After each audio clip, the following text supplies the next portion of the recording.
Guys, Mitch Pelk here, back with another episode of Pelk Talk. Today I talked to fellow YouTuber and Division I lacrosse player Stelios Kroudis. Stelios posts videos on his YouTube channel documenting his life at Villanova playing Division I lacrosse. Also, fresh off working with the Premier Lacrosse team's social media at Utah. Stel's a legend, a guy I definitely look up to in this YouTube lacrosse world. Don't forget to listen to this conversation as a podcast on the Apple Podcast app, Google Podcast, and Spotify. Now, enjoy the talk. What's up, guys? Mitch Pelk here, back with another episode of Pelk Talk. Today, joined with a fellow D1 lacrosse player and YouTuber, Stelios Kroudis. How you doing, Stel? How's it going, man? Thanks for having me. Really appreciate it. Kind of give the fans a little bit of a background of who you are and what you do if they might not know you. Yeah, so I'm Stelios Kroudis. I'm a junior at Villanova, and I'm a attackman here on the lacrosse team. And I kind of got my way started with lacrosse back in like 2012. Me and my friend Jesse James West, who you actually had on the podcast the other day, me and him started a YouTube channel back in the day, just kind of doing like lacrosse shooting videos, and then like eventually worked our way up doing like product reviews, worked with a bunch of different companies, and we kind of just like really built our audience there. And then once college came, committed to Villanova, and I started playing there, and I had to kind of change routes because, as Mitchell knows, you can't really make any money off YouTube and stuff, which we were doing that in high school. So we kind of had to switch routes, and I had to change our brand a little bit, and I kind of went more of like a personal route. So I started making videos on my own channel, started vlogging a lot at like our practices and just kind of all that stuff with Villanova Lacrosse. And I kind of used that as like an outlet to like make videos about my experience as a Division I lacrosse player, which was really huge for me because I was making memories with my friends, and I just feel like filming that stuff and filming the experience as a D1 lacrosse player is very like unique in its own way. So just kind of wanted to put that out there and show other people who are getting recruited and younger players of like what it's like at least my experience playing Division I lacrosse. So that's kind of where I got my start, but I do a lot of other things. Like I've been trying to get into graphic design a little bit. Just done a bunch of other like videos with different people that I've met over the years, and just really love like video production and media production basically. So that's just kind of where I'm at now. Now I'm just kind of going through school. Jack of all trades, I like that. Yeah. Let's not waste any time. Let's hop right into it. You know, fresh off a plane from Utah, where you spent really the last 15 days working with the PLL social media team. You know, how sick of an experience was that for you? Yeah, man, it was unreal. So they actually like approached me, which was awesome because I guess they kind of saw. Yeah, so I actually applied I applied a little while ago, but I got denied, I guess, because like the season was canceled, whatever. So I was kind of down about that. But once they started this championship series thing, they I guess were reaching out to a few like freelancers, and they kind of hit me up and was like, "Yo, like, do you want to work with us? Like, we're going out to Utah for 4 weeks. Like it's a huge opportunity." And I was like, of course, like sign me up, you know, like I'm working with a sick media team, working for a professional lacrosse league, which I obviously like love the sport of lacrosse. So it just kind of fit perfectly. So the fact that they kind of reached out to me and like wanted me to work with them, I couldn't really turn that down. So that was just kind of like a huge experience for me because like, obviously you get to work creating content for like a professional company, like a professional lacrosse league.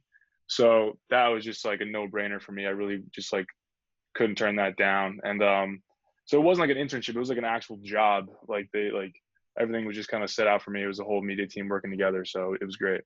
Oh, so I didn't know that at all. So they already asked you to come onto the team before that ad on social went out? Yeah. Oh, that's sick.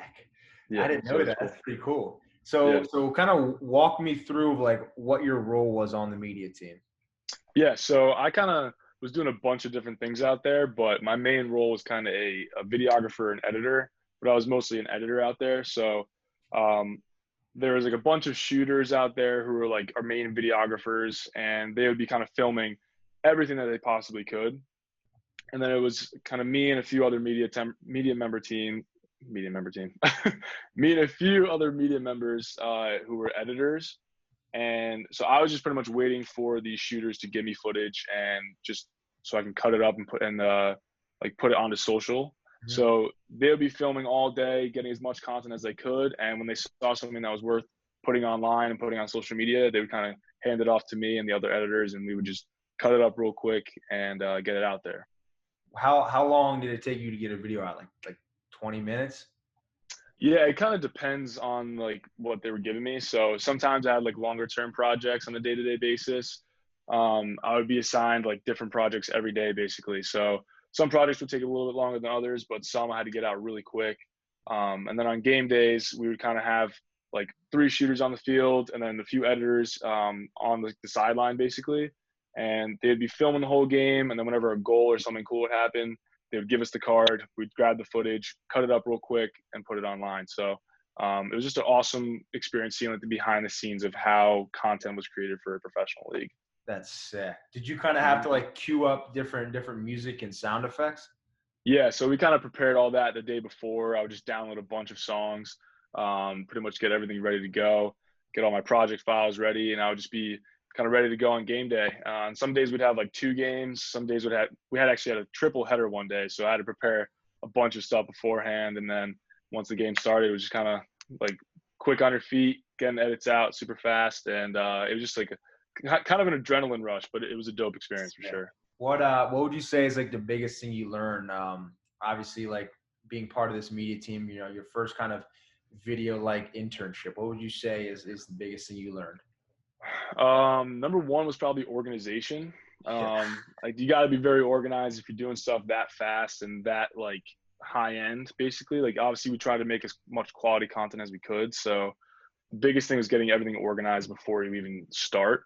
So that was one thing I learned. And then also just to like not be afraid to try new things. Like there was actually one guy out there who his name's Greg Folk. Shout out to Greg. He was doing some crazy stuff where he put a camera and a helmet and he was just doing like really cool, like unique stuff. He's really good with like drones and GoPros and stuff, but he put like a Sony camera in a helmet and was like trying to get like a first person point of view, like with the players running out on the field in the locker room. Think of that. Yeah, he was like such a creative person. And like, again, like just meeting people is a huge thing. That's another thing I learned, just like trying to connect with people on like personable levels and just getting to know as much people as you can, because it's all about connections. So the more people you know, the better off you'll be. And I was just trying to meet as many people as I could and just work with these guys. Working with these guys was just so awesome because everyone was so creative and talented that it was awesome. Yeah, and how much did it kind of help that obviously like RJ and Katie, 2 familiar faces, you know, did that kind of make the transition easier? Yeah, 100%. So RJ, he's a beast, man. He's a grinder. So him and Katie, man, they are very inspiring and they get a lot of stuff done and they do really, really good things. Like they're super talented in what they do, and just kind of being able to know them prior to going out there made me a lot more comfortable. They kind of like Katie especially kind of showed me the ropes of like being like an editor out there and doing all those things that she did last year. So yeah, having those guys there was awesome because they just kind of told me to like take it easy, like calm down, like you're here for a reason, like do your job and you'll be fine.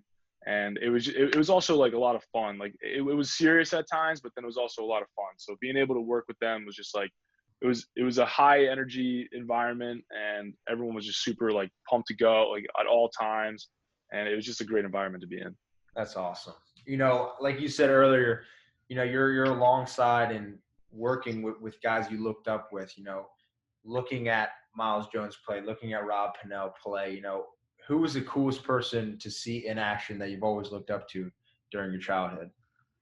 That's a tough question because there were definitely a lot of guys out there that I was like blown away, like watching, you know? Yeah. Rob Pennell especially, like just seeing him out there was like insane. Like being like that close to him, like watching him up close was awesome. I've always looked up to him for sure. Him and Ryan Brown. Yep. Always looked up to Ryan Brown. And then like the whole Archers offense, man, like Grant Ament, Marcus Holman. Yeah, dude. Will Manny. Those guys were unreal on offense. So yeah. Those are like the few that I could think of on the top of my head. But then like Matt Kavanaugh is a super nice dude.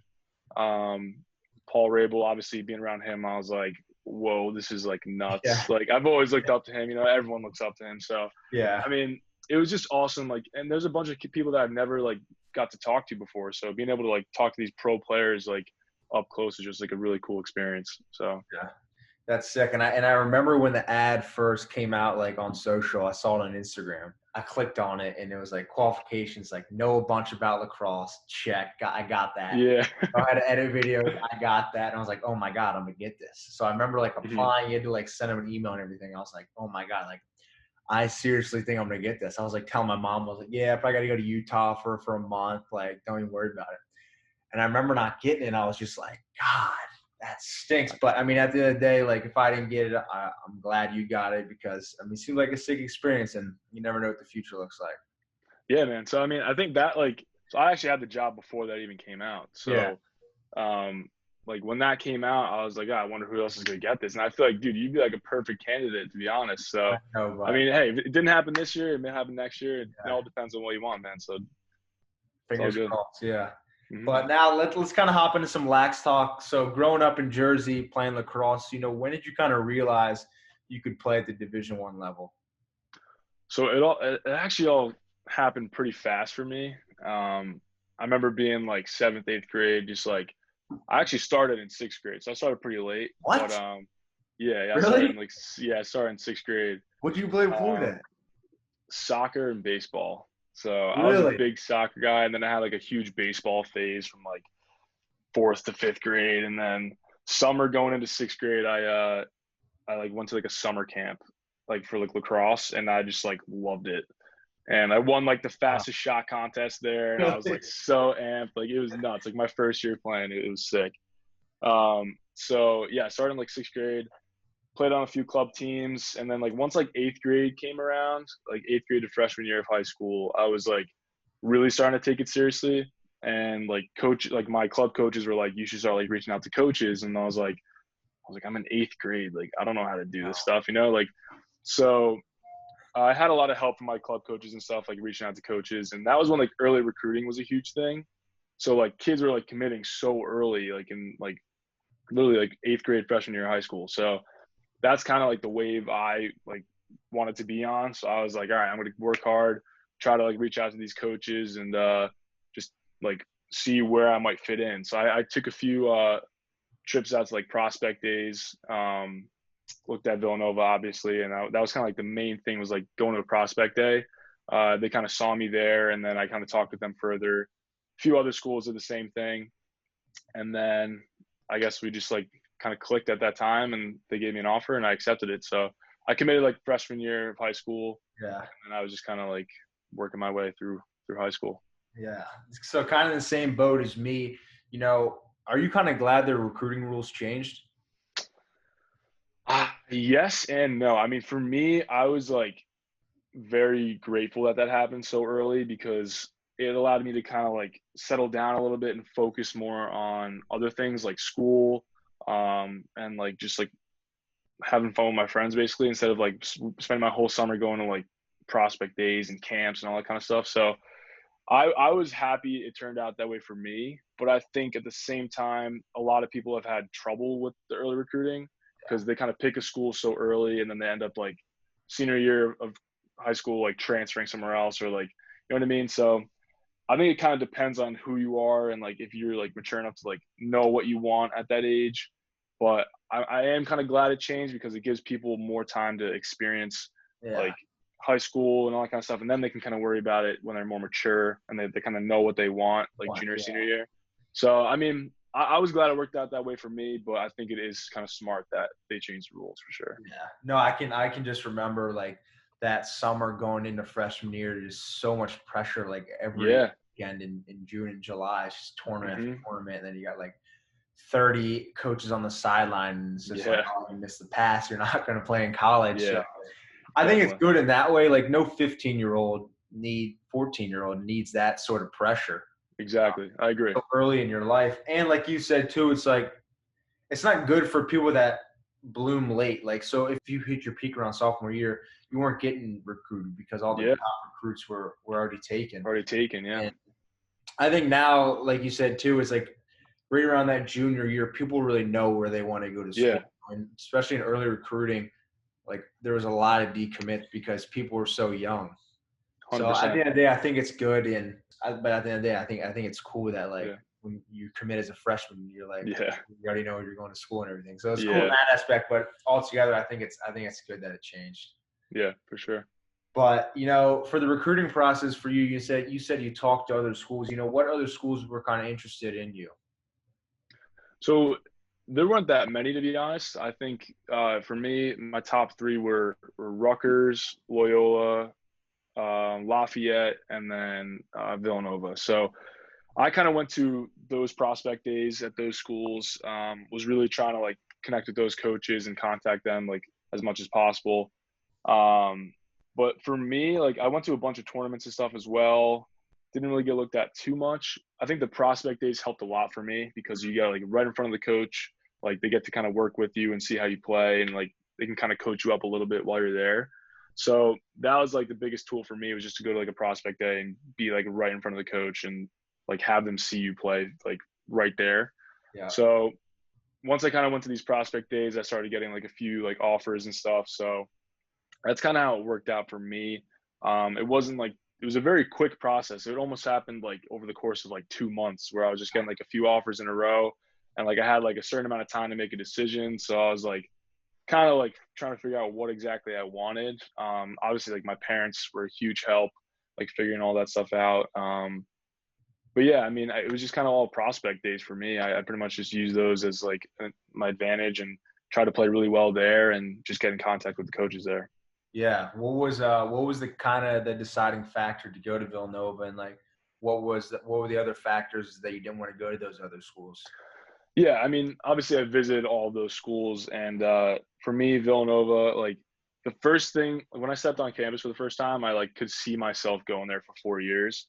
Like the campus isn't too big; it's not that big of a school. I didn't want to go to like a huge state school, and then like Rutgers, I guess, and then like Lafayette was a little bit too small for me. So Villanova was just kind of like that medium fit, not too far from home. Very like good education, obviously. That was like one of the main things I was looking for. Yeah. Coaching staff was awesome. Shout out to Coach Corrado and Coach Miller and Coach Connor. Huge shout out to them because they were always like super helpful, super welcoming. And it just all kind of like fit in perfectly for that time of my life. And I just kind of knew like my parents knew like this would be a great fit. Education was great. Lacrosse was great. It all just kind of came together. So There you go. I like that. So like we kind of hit on earlier, with you and Jesse going to Sparta High School together, and you guys continuing to light it up at the high school level, with him just recently quitting lacrosse, what was like one of the best memories with him on the field? that's a tough question. So we were always like that dynamic duo, Yeah. So that was like Awesome. the biggest thing in high school for us was just like having fun with it. Like we would always like just play in the backyard at his house and just do some crazy stuff, and we would just try to do it in games, and like we just had a lot of fun with it, which was awesome. Best memory? I don't know. I can't really pin it on like the head, but we just had some crazy plays with each other, man. And we also like we broke like our school records together, which was awesome.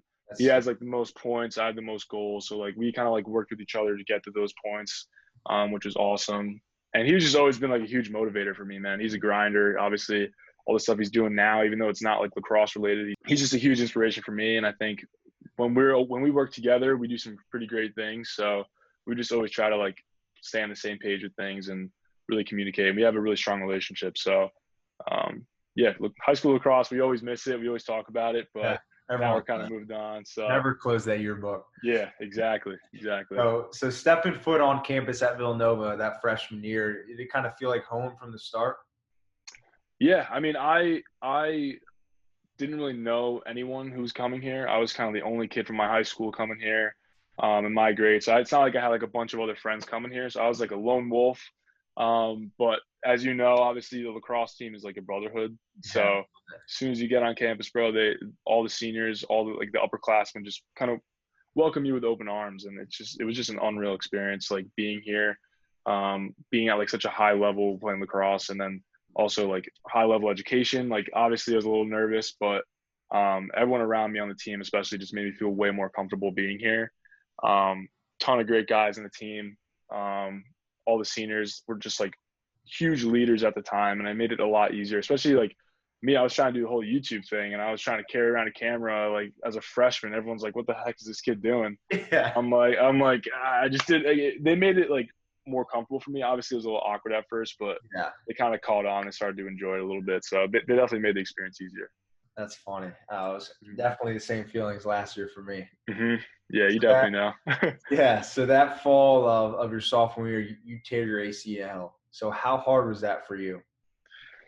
Yeah, that was a huge surprise for me because I've never had like a major injury like that. I've just kind of it was sucked for me because I was having a great year in my opinion. I thought I was going to be like I was a sophomore. I was way more confident. I wanted to get a lot more playing time.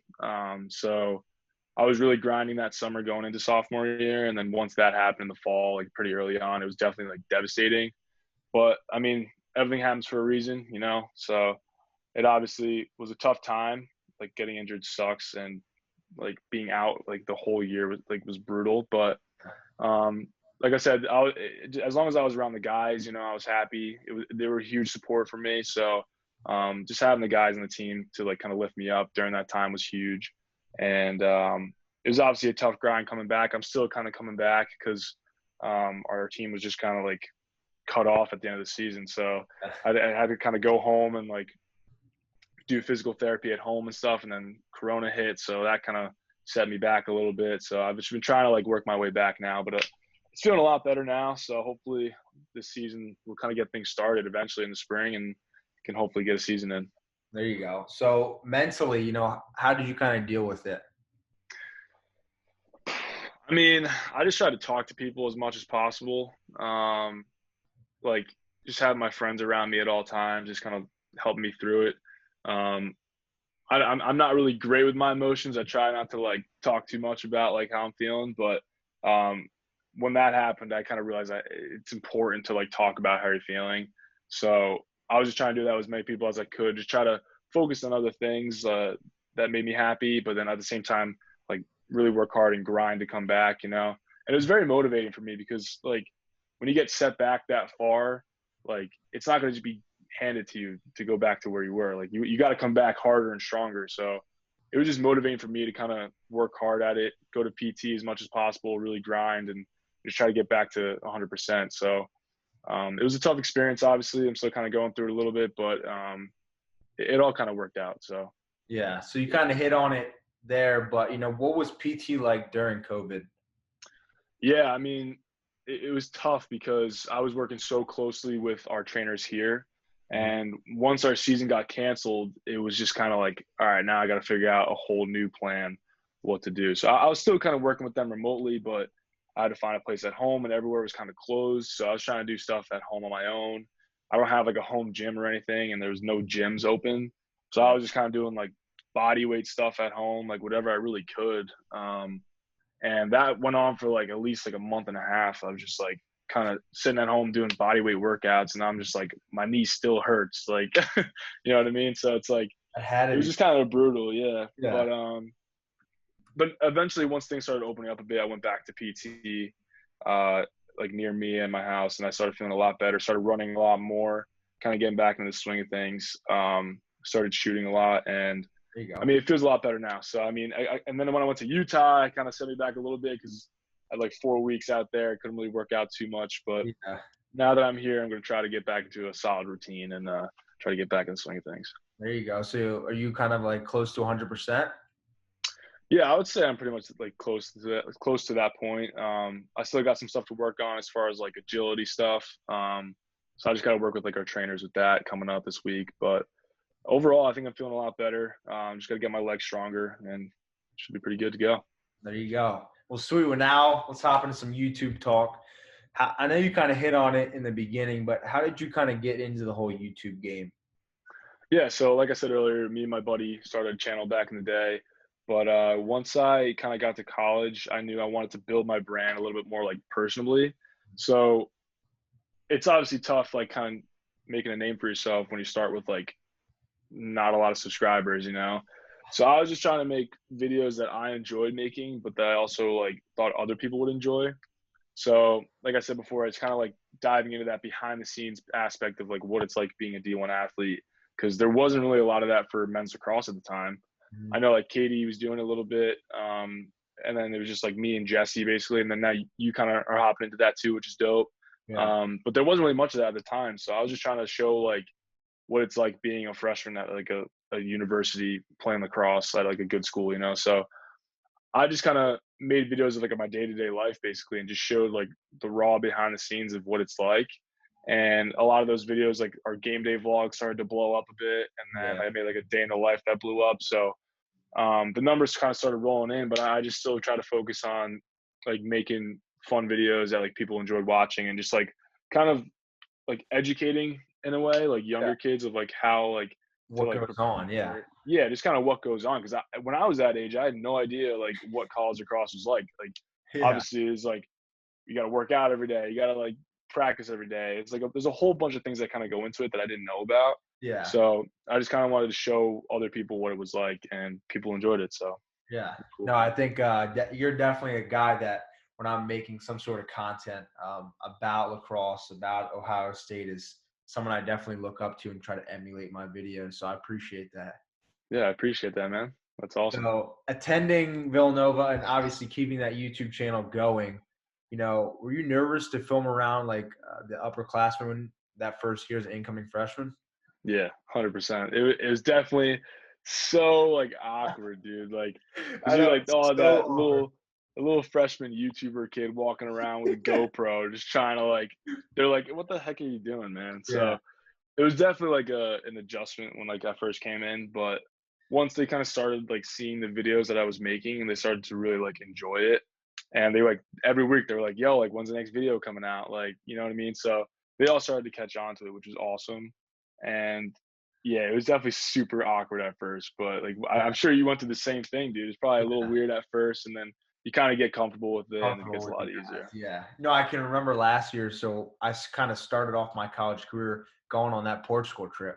So Hmm. literally going to a different country with 50 dudes. Yeah, I didn't even know their name. And then yeah, I'm there trying to film a video. I was so nervous and awkward like every single yeah, was trying to film with these guys. But yeah. at the end of the day, like, yeah, I could have made the video better, but I'm glad I got something to look back on. Yeah, dude, and like your players were like just grabbing the camera, like vlogging themselves. Like it seemed like they were into it too. So I Yeah. mean, that's awesome, dude. But That's no, sick. yeah. So what did the guys kind of think of you like first coming in? Did they kind of think like, oh, this guy's like just here for YouTube, like he doesn't really care, or was it kind of different? Yeah, I wouldn't say it was really like that. I think it was more just like I mean, I still like worked hard in the field and stuff. It's not like I was just like only focusing on like YouTube. Yeah. I think they kind of like a few of them like respected what I was doing, and then also like my coach, Coach Miller. Shout out to Coach Miller if he's listening. But he's been a huge help. He's our defensive coordinator basically, and he's always like really supported what I was doing. And also like our director of operations, Brian Coughlin. He's also been a huge inspiration, a huge like help for me like getting this stuff done because I was kind of nervous of like the NCAA rules and all that stuff, and like those two guys really like helped me work through it. And they just always are like encouraging me to keep posting and like keep making videos, which was really like shocking to me because I feel like they'd be like the opposite. Yeah.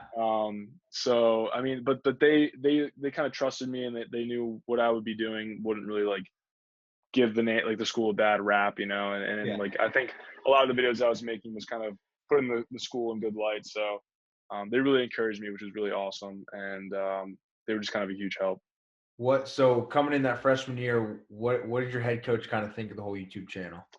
So yeah, my head coach, Coach Kroudis, was a little bit nervous, obviously, because he's never really been like that's never really happened before, where a kid came in and wanted to start posting on like social media about the team. Yeah. So he was obviously a little nervous, and I had to go through like a few compliance meetings and stuff just to make sure like what I was doing wasn't like inappropriate or all that kind of stuff, you know. So which none of it was. So I mean, I just made sure like, with him like everything I was doing was okay, and had to kind of get approval of everything beforehand. But once they kind of started to see what I was making and that it was like all like pretty like normal stuff, you know, it wasn't anything, yeah, appropriate stuff. They kind of started to like follow along with it, and they started to support me a lot more, which is dope. Yeah, kind of the same situation with me. So nervous to come in, but thankfully, like the coaching staff is really supportive with it. And they're like, "Yeah, like make these videos. Obviously, you're gonna have to abide by some of these rules and compliance, Yeah. but we really want you to do something like that. And that's like Mhm. that's good to hear coming in trying to do something like that, because it's already nerve wracking, like you said, just Yeah. to come in and do it. But like just to hear that they're behind you and they want the best for you is cool to hear. 100%. But like we hit on earlier too, is like I think this is so crazy that me and you are literally the only two lacrosse YouTubers on the platform. I think that's like Yeah. so crazy to me. Like I'm surprised like Yeah. no one's like popped up yet or anything. I mean, obviously there was four, but with Katie and Jesse quitting, it's just us two. Yeah. But I think it's like I'm surprised no one's honestly like hopped on this like wave, I guess. I don't know. I think a big thing is a lot of people I feel like are a little bit nervous to like do this kind of stuff. So you kind of have to like really want it in order to like do it. And I think there's not many like creators that are like who love making videos that I've seen at least like come up and like start making videos like this. So I'm sure in the future, I'm sure a bunch will come up. I feel like a lot of people will probably start trying to do this kind of stuff. I've seen a lot of football players now Oh picking yeah. up a camera and vlogging. So I mean, I'm sure you'll see it more and more as time goes on. But lacrosse, there's yet to be another guy coming in to vlog. So I mean, we'll see. I'm sure we'll see one in the future. Yeah. No, I kind of get that question a lot, and you probably do as well. It's like, oh yeah, I'm gonna start a YouTube channel. I'm gonna do this. I'm gonna do that. Like Yeah. the videos are probably so easy to make, and it's just like you got no idea what you're getting Yeah, yourself into. dude, it was a grind, man. Like I remember freshman year coming back after a game, like on like a Sunday night, or on a Saturday night, and I'd be like, all right, I'm gonna get this video out by tomorrow at like 6 p.m. Yeah. So I would just be grinding like all night, and the next day just trying to get these videos done.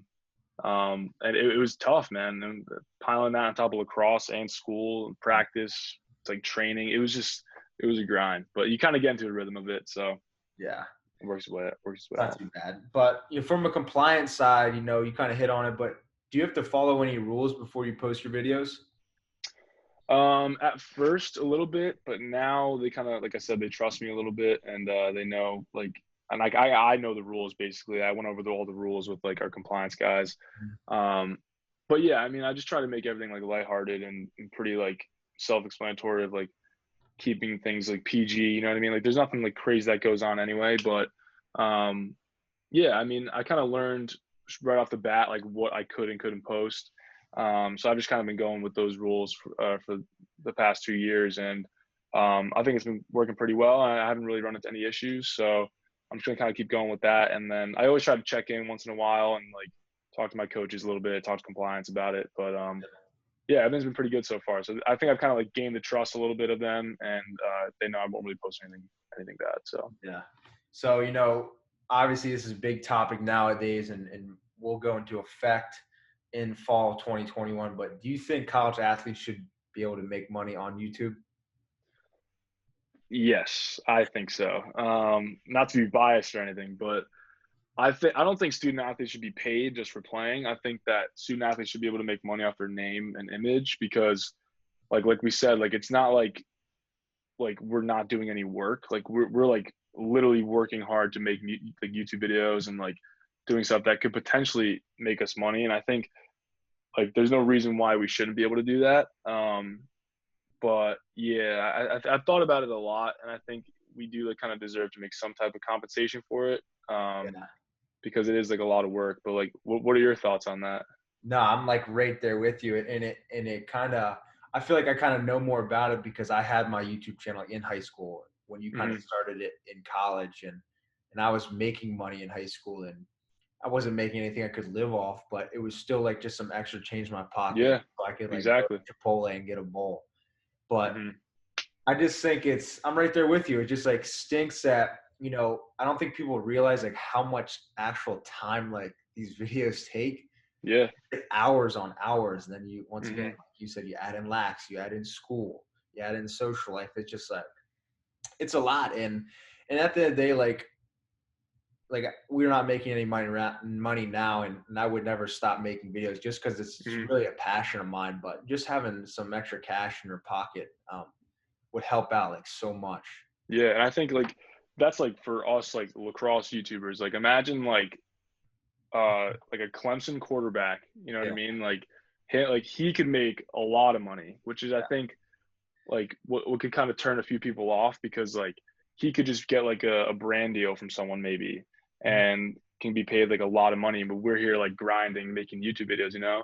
Yeah. But I think if they have that opportunity for every athlete, I think the ones who really want it will take that and will try to make something of it. But I don't think like people should complain that other people, like he worked his ass off to get to that point to be a quarterback at Clemson. You know what I mean? So it's not like he's just like being given money. You know, like he Yeah. worked his way up to that point. Like Yeah. if I was a quarterback at Clemson, I'm sure people would like I can't complain that he's would be making more money than me. You know what I mean? Yeah. I mean, at the end So of the day, like football is a way more popular sport yeah, than exactly. lacrosse. Yeah. So it's like I picked this sport. I picked making YouTube videos, and like if I choose to try to make some money off of that, like I think there's no problem with that. And I think if he wants to try to make money off his name, I think there's no problem with that either. Yeah. No, I'm So right there with you. mhm. But so like we talked about, you tear your ACL, obviously you can't play. So you're on the sidelines filming these games, making these electric game day vlogs. I mean, reminded me of my high school days. You know, Yeah. how cool was that for you? Yeah, I mean that was one way that I really got to kind of get through that part of my life, because obviously it was super tough being injured, but being able to be on the sideline, like making some awesome videos, and like I kind of had an internship too, which was dope. So I was basically like an intern for like our social media team, and I would be like running Villanova Lacrosse's Instagram and Twitter and all that kind of Oh, stuff. that's So sick. I didn't know that. yeah, so it was like an Cool. internship, so I got like credit for it, which was great.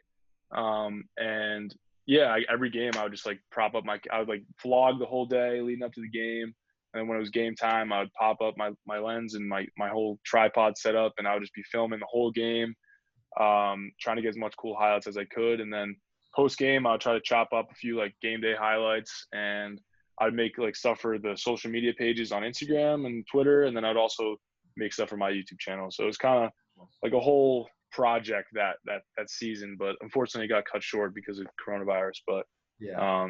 I did like a solid like 7-8 games worth of that. So So you tore your ACL. Obviously, you started filming the game day vlogs, and those obviously skyrocketed. Do you think if you didn't tear your ACL and just play lacrosse like you said you still would have got that internship with the PLL? I don't know. I think, like I said before, everything happens for a reason. Yeah. So I don't know if they found me because of those like game day videos and those highlights and my experience like working with Villanova Lacrosse social media, or like something else. You know, I don't know how they really like reached out to me, but I do think that helped me like get more of like a resume, I guess you could say, and like have more stuff to kind of back up like what I'd be working for. So I think it did help for sure having that stuff under my belt, because and it also gave me a lot more experience when it came time to work for the PLL. So I think I am glad that happened.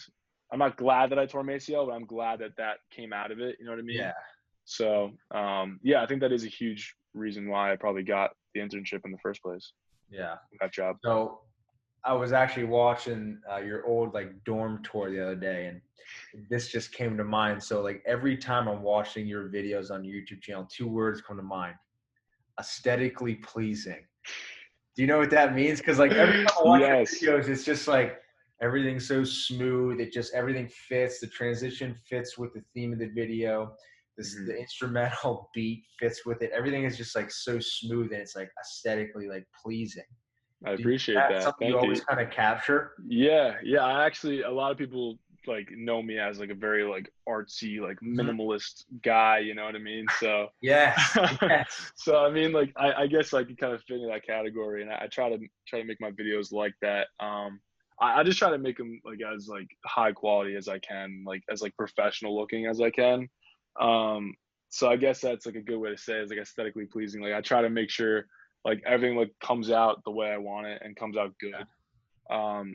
So I guess, yeah, I guess I could kind of fall into that category of being aesthetically pleasing. But yeah, that's just what I try to do in my videos, is just make them look as good as they can, and that comes with like having like a nicer camera. Like I saved up to get a nicer camera for those years and stuff, like for last year. So I just try to like step up like the quality of my videos as much as possible. Yeah. Okay. Yeah, that's funny though. You noticed that. Yeah. So That's funny. obviously your buddy Jesse James West skyrocketing on YouTube. How cool is that to see his success, finally come to life? Yeah, I mean, like I said before, that kid is a grinder, and he really works so hard to like reach a goal that he has. And this has been a goal of his for a while, just to kind of make it with fitness on social media and stuff like that. And I think obviously a lot of people are like sad to see him not play lacrosse anymore, but I'm on the other side of it. I'm super happy for him that he's really crushing it right now, making content that he actually enjoys making, and he's getting like the recognition for it because he deserves it, man. He's really grinded so hard these past few years trying to change his status a little bit and kind of like get to that fitness point that he really loves. Yeah, I know. I'm just kind of thinking the same thing. But I asked Jesse this on the podcast, and I'm going to hear your answer as well. What do you think is the biggest thing about a YouTube video? Is it the thumbnail? Is it the tags? Is it the title? Or is it the actual video content? I think it's the thumbnail. You think that's what Jesse said too. Because yeah, he probably knows. We talk about this all the time. I mean, it honestly always changes, but I think the thumbnail is huge because what he actually does is he starts with the thumbnail because that's what's the initial like. I know. I written it down. That's what grabs people's attention. He goes where he said he goes title, thumbnail, and then the actual like content. I like literally wrote it down. It's such a good idea. And it's about like those 3 steps in order before you film a video. It makes a lot more sense. Yeah, and I think I've learned a lot from him too because he kind of figured out his like recipe of like how to make a YouTube video. So like I said, the title and the thumbnail are the 2 main things that'll get people to watch. And then you kind of have to back that up though with your content.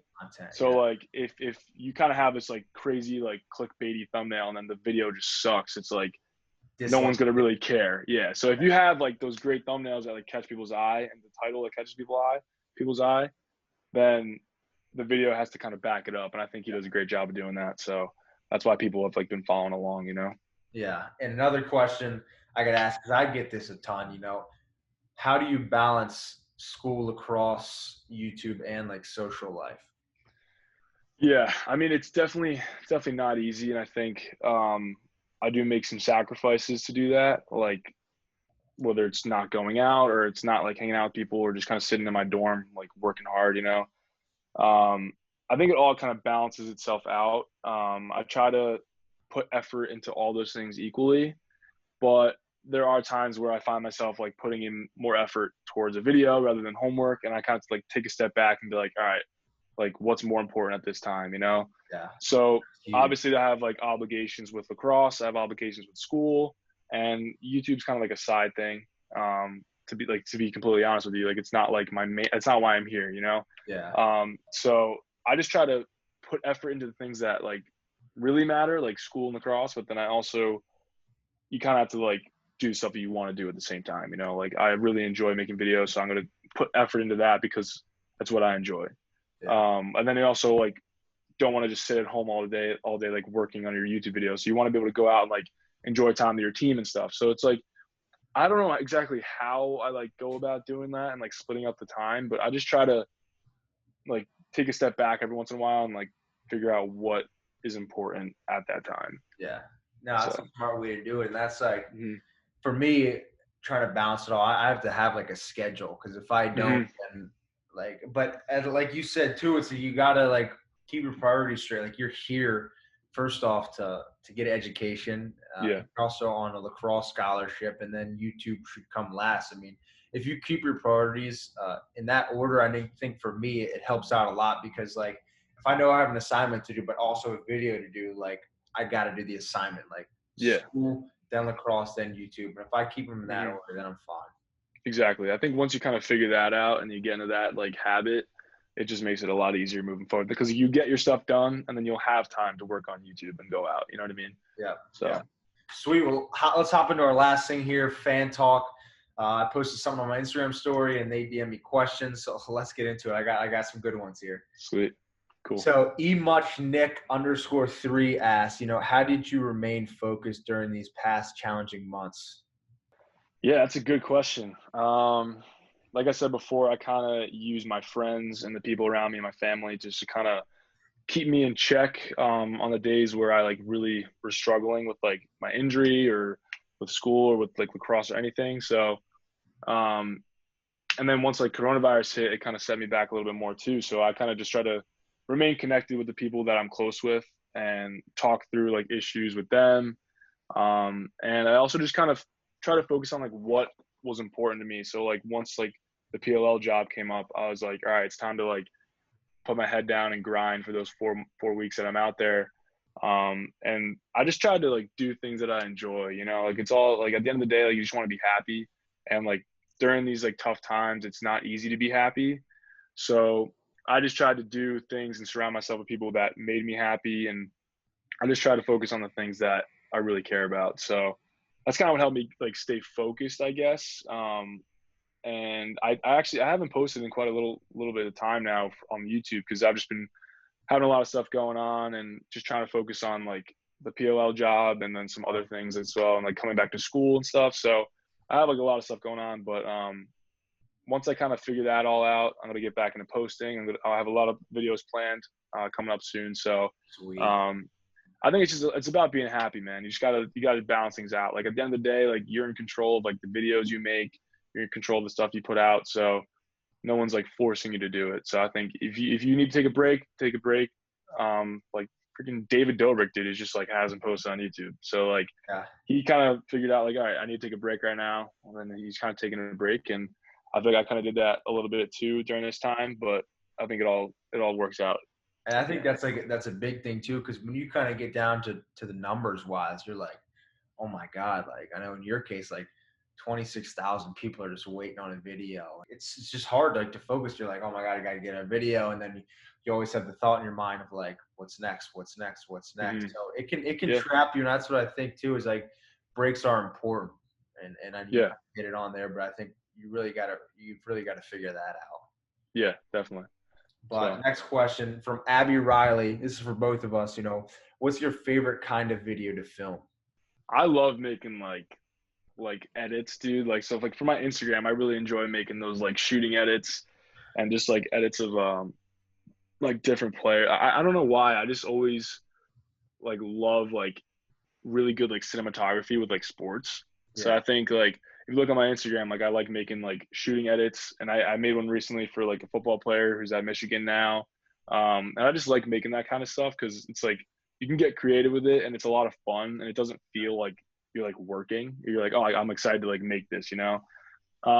Game day vlogs have always been fun. It's great like just kind of documenting that because you can always look back on that stuff.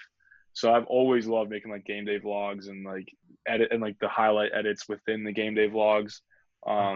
Just because I love like I said before, the aesthetically pleasing like high quality highlights and then like a nice like vlog, you know. So that's just like the stuff I enjoy making. But what is your answer to that? I think for me, it's just like, you know, if it's like my hometown boys or my college boys, just like picking up the camera and vlogging, just like having like a good time with my guys. Like it's not even forced, like nothing's forced. And then like editing wise, it's like I'm on the laptop chopping up that video, and it's like I'm laughing because like this thing we're talking about or doing is like actually making me laugh. So I know it'll make fans laugh. So I think just making like a regular vlog with my guys is like my favorite type of video. Yeah, dude, that's awesome, man. You've been crushing that for a while now, so that's awesome, man. So next question, Coop a Loop 23 asks, ketchup or mustard? Barbecue sauce, baby. Really? I'm a big barbecue sauce guy. Well, I mean, you don't on like a hot ketchup dog, and mustard? I'm not a big mustard guy. I prefer ketchup over mustard, but I'm not a big mustard guy unless it's like honey mustard. Okay. Yeah, I'm a weirdo. I'm a big like barbecue sauce, ranch, and like Chipotle sauce. Dude, you don't like ranch? I don't eat like any of those. No way. What do you like? Yeah. My actually go-to is to mix ketchup and mustard. Okay. I mean, I could probably do that. I could probably do that. But my brother will drop like a gallon of ranch on his pizza. Dude, I'm surprised you don't like ranch. No, I hate. What about like blue cheese? Like blue cheese or anything? Dude, like. I'll dabble with like a little bit of A1 sauce on my steak, but besides that. Yeah, I'm a big ranch guy. Ranch guy. Okay. So next question, David Santana Maria 22 asks, what are your thoughts on Jesse quitting college lacrosse? So, I mean, I've seen a lot of the behind the scenes of it, and I think, like, in my opinion, I'm super happy for him because he's making the decision that's best for him. I think a lot of people don't understand, like, how limiting it can be to be a college athlete. And I think for him, he just kind of wanted to break free of those limitations and do something that he really enjoyed. So I'm super happy for him.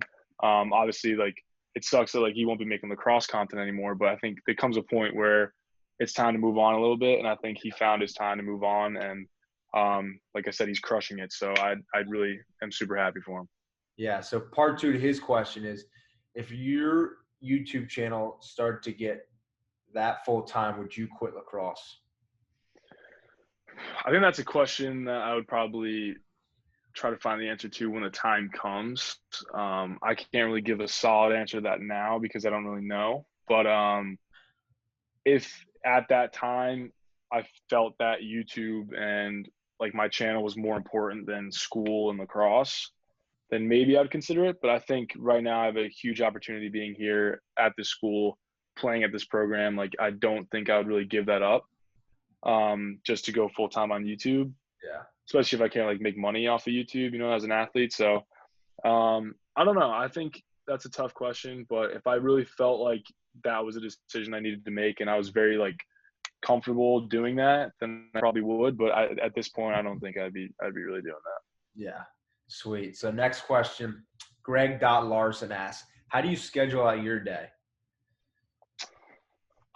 So I'm kind of more of like a free flowing guy. I don't schedule my stuff too heavily. Like, Jesse's a very like strict schedule guy.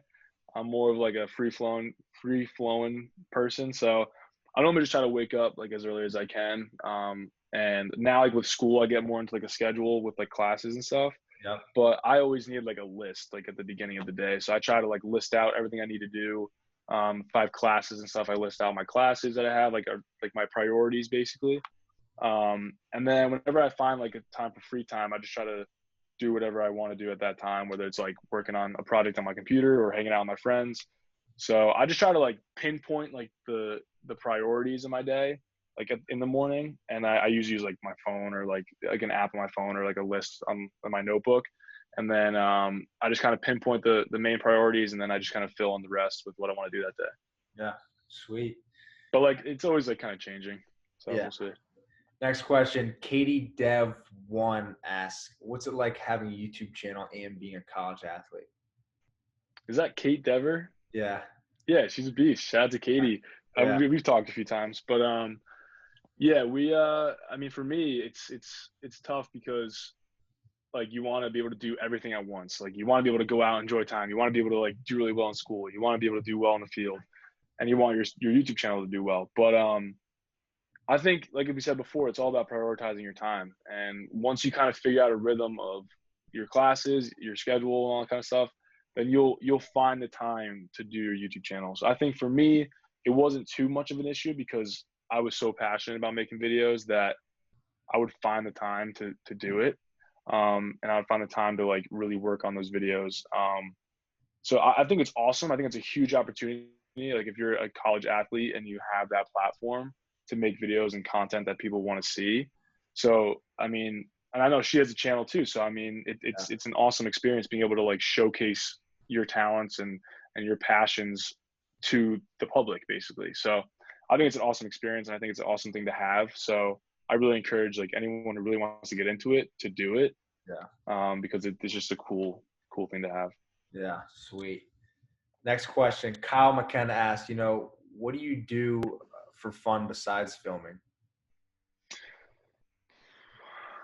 That's a good question. I don't really do too much. Like, I kind of like keep things simple, I like to hang out with my friends and just enjoy time and like be present in the moment with whatever I'm doing. I want to get more into traveling because I've been doing that a little bit recently, and like going out to Utah just like really sparked like I want to like go out west more and like explore and like just kind of go to new places basically. And like, if I could film while doing that and like film like the process with that and just go to cool places, man, and make cool videos, I think that'd be unreal.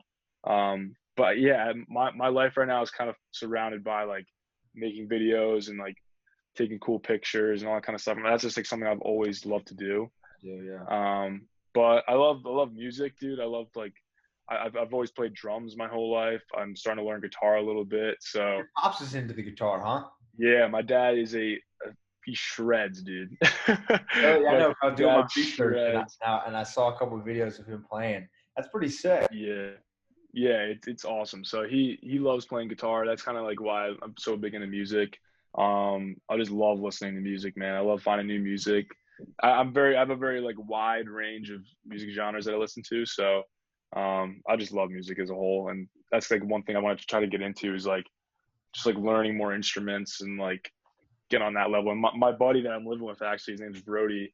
He's starting to like make music a little bit on like No FL way. Studio and stuff. That's So sick. he's making some like sick remixes, and like we're gonna try to like record some stuff out here and like There make you some cool go. songs. So That's that'll definitely be one dope thing anytime. like I would want to get into, but at the same time, like, It's hard, man. It's so yeah, hard. like I already spent like 5 years learning this whole Yeah, editing game. Like, I know exactly. it's just gonna take 5 more years to figure out Yeah, that whole game. it's hard. It's hard. But last question here, Tommy C134 asks, where do you see yourself in 5 years? 25, 26, 25, 25? 25. Yeah, yeah. I'm 20 right now.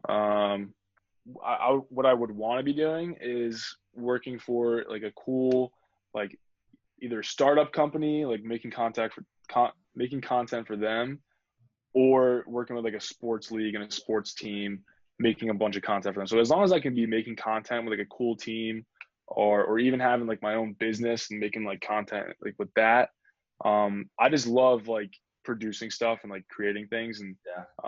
I think I can maybe see myself as like a creative director somewhere where I like just kind of compile a bunch of like really talented artists and just kind of go all in and like work on cool projects basically. I think that'd be kind of cool, but I honestly have no idea, to be honest. I'm still trying to figure it all out. I just love making content, making videos, and all that stuff that kind of goes with that. So Sweet. yeah, Well, Stel, man, I appreciate you coming on Pelk Talk. Definitely a guy I look up to in the lacrosse world and the YouTube world. Where can the fans kind of find more about you? yeah. I mean, definitely check out like my YouTube channel. It's just my name, Stelios Kroudis, and then my Instagram. I try to post a lot on there. But yeah, man, all over social. It's usually just my name, Stelios Kroudis, because it's always available. It's never like whenever I'm making a username, dude, it's always Stelios Never Kroudis. taken. No, never taken. So that's all it is. It's usually just my name. So you guys can find me Sweet. there. Well, thanks again. That's a wrap here on Pelk Talk. I appreciate it, Stel. Dude, I appreciate you having me on, man. Everyone, go follow this kid. Everyone, go spread the word on Mitchell, man. He's a beast. Sweet. Thanks again, brother. Of course, man.